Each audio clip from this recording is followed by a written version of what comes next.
you're a psychologist, yes, who really focuses on actually helping a lot of men. Yes. And where I want to start today actually is, why is it that a man can say he loves you, he can actually seem really happy in that relationship, and then turn around and cheat on you? Weirdly, in my experience, it is true. It's a dichotomy that took me a really long time to understand, because for me, in order to love me, you have to respect me. And cheating involves an element of disrespect that, I'm sure yourself as well, we don't really tolerate. But having worked with so many men over the years, what it is that they can love you but have unmet needs. And with men, because communication isn't their forte, they don't like to communicate what these unmet needs are. So they outsource them from in another environment.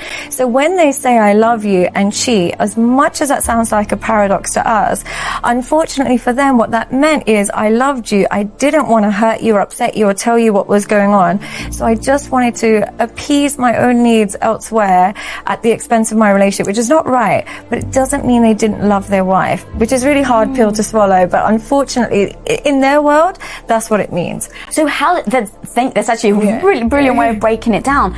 But then how, as women, when we're in a relationship, do we know that we can actually trust them? Because to your point, if you think that they're happy, if they're saying, oh my God, I love you, trust is a big freaking thing in that relationship. And so how do you start to communicate that? And how do you start to identify? Because I do think a guy has to take the responsibility as well, that if you're not happy, you need to speak up. Absolutely. But if they don't, how do you start to navigate that situation? How do you maybe even try to help prevent that situation? And how do you not take it as a personal thing? Or is it personal? It's definitely not personal. In my experience of working with them, it's definitely not personal. How you know if you can trust them or not, one of the good ways to understand is looking at their value system before they met you. Now, if they have a set of values where if they have unmet needs, the desire to feel desired or the desire to feel intimate with somebody exceeds their desire to remain in a monogamous relationship, then chances are at some stage they're going to risk the relationship. So you really have to look at their values as a person. Now, if they're the type of person that if they want something, they'll get it and they don't mind risking it all, then in the course of a relationship, they can stray. But if they're the type of person who, as much as they might want something, they recognize that the risk is not worth the cost, and they're quite risk averse in general, and they genuinely value their wife's well-being, that person will find it difficult. Even if his wife hasn't slept with him in a long time, hasn't made him feel special, if he cares about her well-being, he doesn't put his needs first. And so that guy is less likely to cheat. Now, as a woman, how you can navigate that is sometimes some women, especially after children, they forget that the man still has needs. They forget that as tired as she is and exhausted as she is and so preoccupied, and this is no flaw of hers, it's just what happens when you become a mum, she naturally can forget that he needs a bit of attention, he needs a bit of love, he needs a bit of affection. And in her attempt to become a mother, and a fantastic mother, she can often neglect her duties as a wife. So what happens is he doesn't want to say, oh, by the way, can you stop looking after the kids and come back to me? So he might outsource it. How I recommend you navigate that is and it's so difficult for women, but if you can make quality time to ask more open-ended questions to your partner, it makes a world of a difference. Rather than just, what time are you coming? Can you pick up the kids? Can you do this? It's like, how are you feeling? Is everything okay? What's stressing you out? You haven't been yourself. You stay attuned to your partner, they're less likely to stray. Doesn't mean they won't 100%, and doesn't mean you're responsible, but they're less likely to stray. So it isn't personal, but what it is a reflection of is the communication has broken down in some way, shape or form. And is finding a time to reconnect will prevent that from getting to an affair. Okay.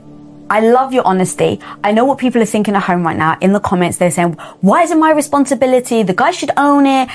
And I actually want to be the voice of saying, you can't control them. No. You can't control if they're communicating, right? Like, people at home right now, please hear me. This isn't to blame women, but you can't control how the guy shows up. You can't force him to communicate. So I just say, in that situation, what is it that I can do? And choose to do or not do, right? Yeah. I think that what you're doing right now, and it's going to be very tricky to navigate, but I think it's super important. What you're doing is you're saying, this is the way the situation is. This is how men feel, whether you like it or not. Yeah. Now, as women, at least if I have the choice to say, I'm going to ask my partner if there's any needs, or I'm exhausted. No, I'm not going to ask him. Cool. Don't ask him. But just know the reality of what the potential outcome is going to be. So now setting kind of that stage. Yeah.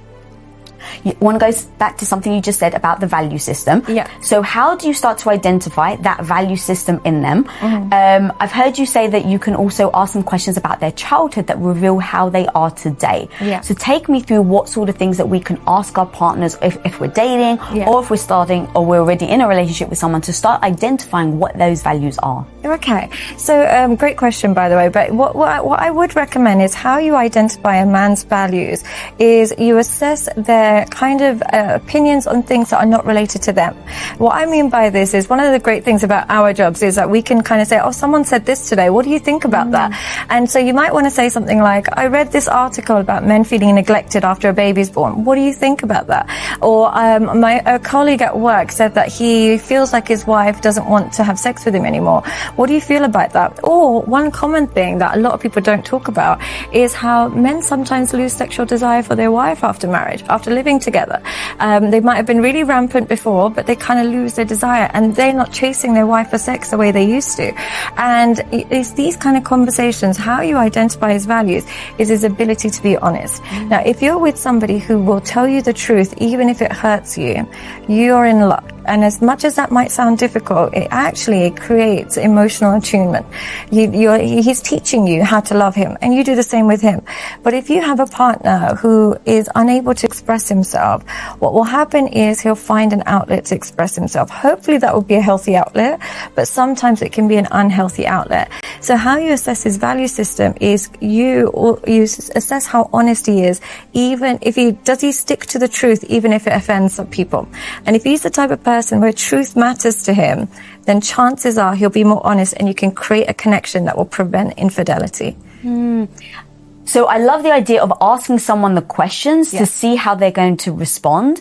And then I've heard you say like that it's actually more likely that when a guy becomes a father, that they're more likely to cheat. Is that why? Because they do they feel the guilt of putting it on the mother? Yeah. And so they're just like, if I just go take my needs over here, now I don't have to make her feel bad that she's not giving it up. Absolutely. Unfortunately, what happens is they recognize it is a selfish desire to expect her to be breastfeeding, looking after the baby, just push the baby out and then go and look after him.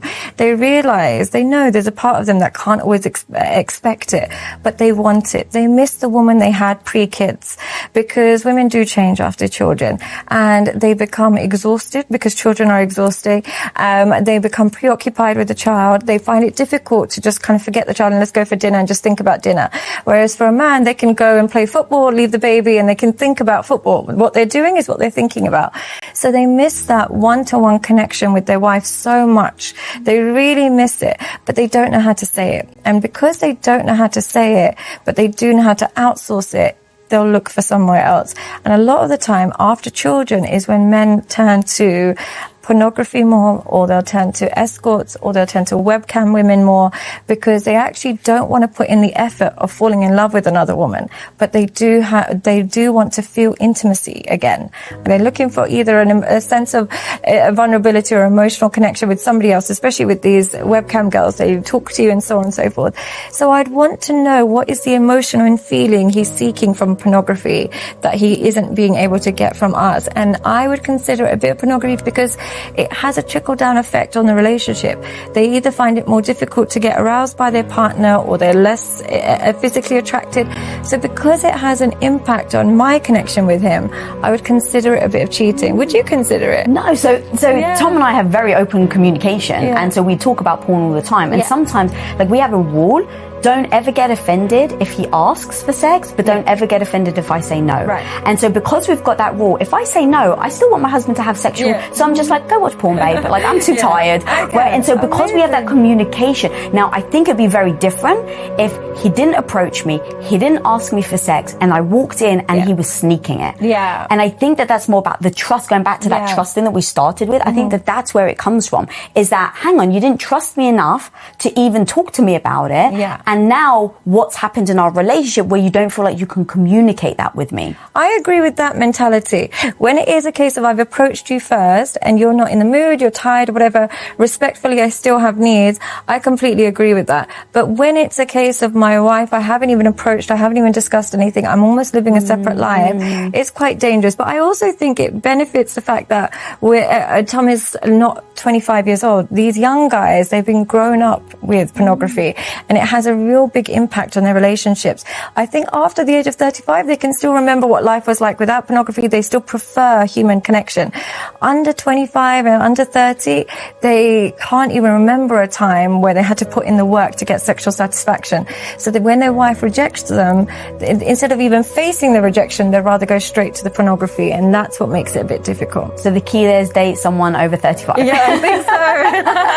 I think so, unfortunately. Okay, so in these situations where maybe you sense that the guy is straying, again, I think that the empowerment here is to be able to see the signs and then decide whether, okay, if your partner's cheating, is that something that you then forgive?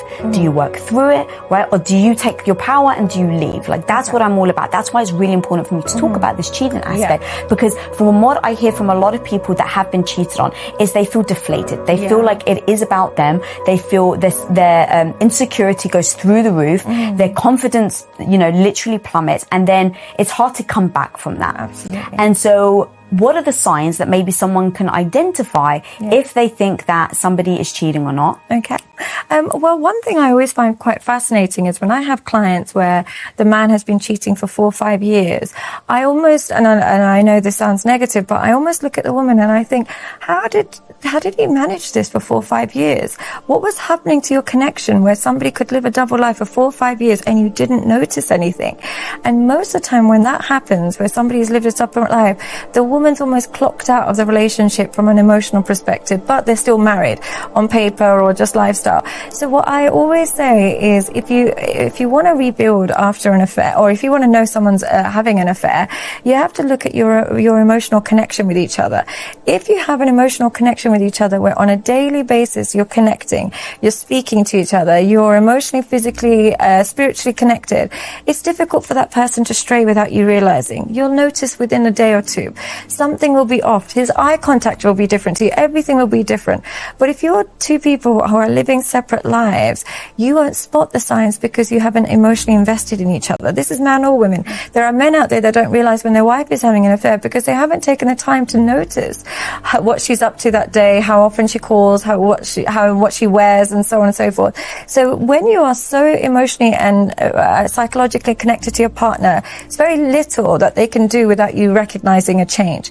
So essentially, it's just a change in behavior. If you see any change in your partner's behavior to how they used to be, and that is emotionally, spiritually, intellectually, your intimacy's changed, then you know there might be new energy entering their world. But if you remain connected, you'll be able to spot that quite early on, and you won't have situations where you're blindsided. Yeah, I've even heard you say, like, they may even be happier. Yeah, unfortunately, they might, because sometimes some people are so starved of attention from the person they love, when they finally get it, and in any form, even if that new person is really toxic, if they finally get attention, they have a kick in their step, and they're all excited to go to work, or they just seem happier. But more often, they're more hostile to their partner. Yeah, that's more often the case, they're hostile. And the reason they tend to be hostile is, essentially, we all know cheating is wrong. Even if you grow up with a philosophy that men can cheat, whatever it is, if you have to live a double life, you feel inauthentic. You feel some element of guilt. And the only way to feel less guilty in that moment is to blame your wife. So a lot of men will say, look, she doesn't even cook for me, or look, she doesn't even look after herself, or look, she didn't even remember it was my birthday, or look what she did for me on Christmas, nothing compared to my mistress. So what will happen is they'll start being negative towards their wife. They'll start getting critical over small things to remove their element of shame and guilt. So they can be quite ratty for no reason. So they can be happier in general, but they're more ratty towards you. Ooh, That's so freaking confusing. Yeah, I know. Because honestly, if my husband came home and he was happy, I was like, oh, I'm so happy that you're happy, babe. Like, I'm just, so I would perceive it to be the other way. Yeah, I would as well. But then the connection with you should be happier. If he's doing well at work and he's doing well in his fitness, and then you two are having better sex and you two, everything is trickling into your relationship, amazing. But if he seems to be all excited about getting dressed up and is going to the gym, but when you ask him for quality time, he acts like you're a burden, then you're like, there's a discrepancy between what's going on in your life and how you're treating me. Is something up? And don't be afraid to have that conversation. It doesn't have to be an accusation. It could just be, talk to me, what's going on? So not just like, hey, you cheating. Try not to. I don't do that. I go straight to the jugular. But if you can avoid me. What do you do? Isn't that strange? Yeah. So I love that.